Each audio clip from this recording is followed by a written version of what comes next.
Gió vẫn hát thì thầm, đêm đêm tôi như thật gần. Gió muốn nói điều gì tha thiết.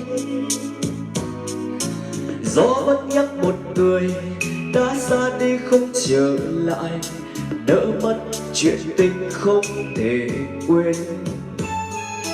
Bước như chuối ngày dài ấp ôm bao đêm huyền diệu, ánh mắt ấy giờ đây xa lắm.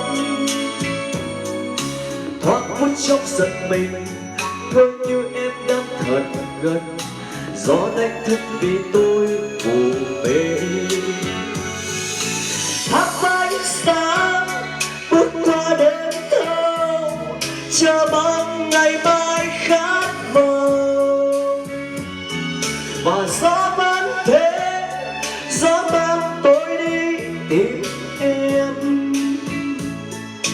Dẫu có lúc nước mắt tuôn rơi như hạt sương bên nhỏ. Gió sẽ hát gì sao, gió rung tim tôi ngày ngày mãi xôn xao.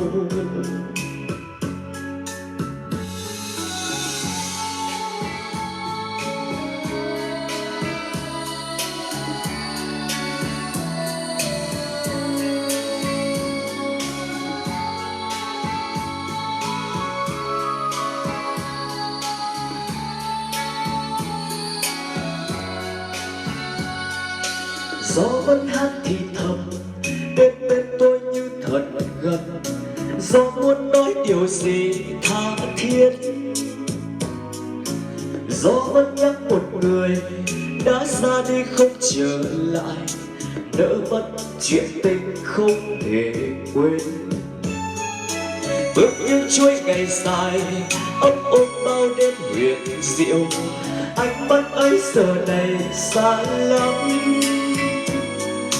Thoáng phút chốc giật mình, thương như em đang thật gần. Gió đánh thức vì tôi vô bề. Thắp ánh sáng bước qua đêm thâu, chờ mong ngày mai khát vọng. Và gió vẫn thế, gió mang tôi đi tìm em.